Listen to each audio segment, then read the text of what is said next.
The same question. I know your sister Jacqueline, but what's your full name? My full name is Sister Mary Jacqueline Joseph. Excellent. So, when did you join the Sisters with Carmelites? I entered in 1961, and I entered kind of right after I graduated high school in June, and I entered in September. What was the reason you chose to join this particular order? Because I used to volunteer. We had a home in Chicago, and we would go and help the sisters, and I knew I didn't want to be a teacher, and I didn't like public speaking, and so we went to volunteer there, and I really liked the sisters. And nowadays I know why the other sisters were stricter than the Carmelite sisters, but they were very open and, you know, enjoyed having us and things like that, so I entered. Great.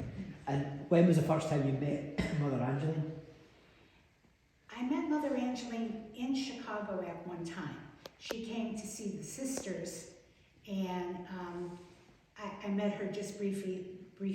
There was a bunch of us together, and we got to go and meet Mother, and that was it. She was very gracious with us, and but it was a very short visit. But. Yeah. And did you go to classes with Mother? Did she teach you? She did teach us some classes, and then our novice mistress also taught us classes. So, and then we also had a sister who was a choir director, who also taught us how to sing. Okay, you sang very well today. I will say so. The teaching was good. What sort of classes did Mother give? What were they like? Mother talked about like how we should take care of the residents. She always would preach to us about, or talk to us, I should say. She didn't preach, she talked. But that we're supposed to be treating the residents like if they are our mothers or fathers or our grandmothers and grandfathers, and that we should be kind to them. And that was always her theme, about being kind to anybody, but especially to the elderly, and I always appreciated that. Where do you think she got that great drive for the elderly? Oh, well, I think she got it in Scotland. Not to say she maybe didn't get it in Ireland, but I think more so in Scotland, and where she saw elderly, and I think also because of the Little Sisters of the Poor that were in the area, or that she had seen them when they would come to beg for money, and they'd come to her mother's house and things like that. So I think that's where Mother got her love for the aged, but I also think she, in her mind, was far-reaching in how to care for the elderly. What was the sort of novelty in her care as opposed to the differences for the time? Excuse me? What was the thing that made her care unique? Mother always wanted to treat the residents in a home-like atmosphere. And at the time, the Little Sisters were not quite like that. And I know Mother tried to, within the Little Sisters, I don't think she ever really wanted to leave the Little Sisters, but she tried to convince the sisters, or the hierarchy, that we should be more home-like, and they should be more home-like, and she pursued it. She wasn't happy with, I guess, what the congregation said, and went to the Cardinal of New York, and he eventually felt she did have a legitimate work in mind, and she always wanted everything for the elderly. I mean, we had beauty shops for the ladies and haircuts for the men, and all of this way before anybody else did. You know, when they started to implement them, we were already doing that. And so Mother, you know, wanted only the best for them, and if they could be helped with therapy, and eventually we had therapies in the house. And as you know, the residents needed this care, she wanted them to have it. Wow. You know. Were you here when she died?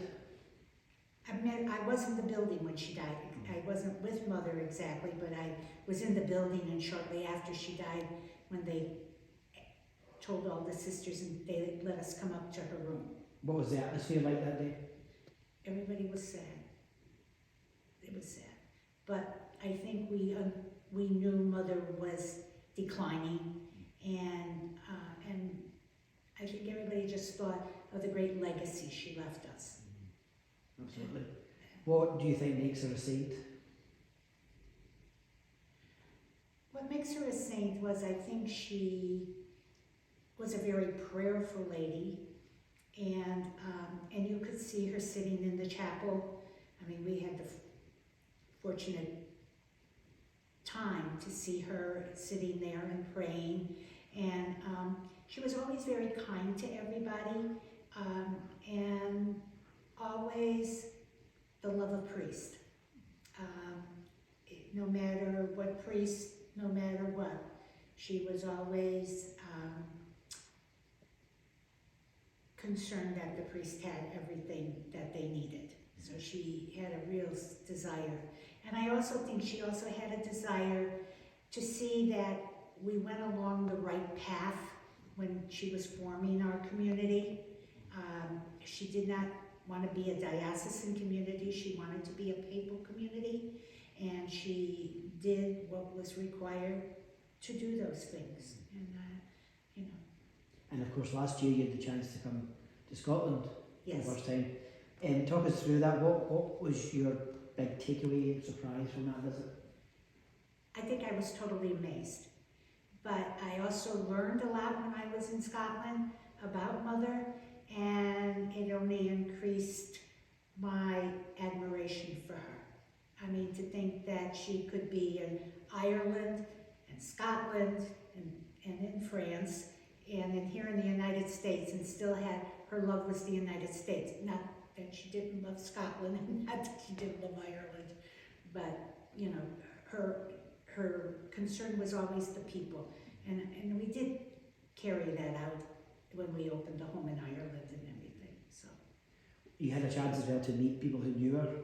yes, we did. What kind of what was it like to meet people who knew her from the other side of the pond? I thought they were very humble people, and it was amazing. I'm not the only one, I don't think, in the group that was amazed that she even had relatives in Scotland, you know, that we really didn't know about. And also to hear about how it was when she was younger, and even as a little sister of the poor, or a Carmelite sister, when she would come home to Scotland to visit her mother or her sister, and that, you know, she was so kind to the people. I think that's great. Anything else that you want to add? No. Just thank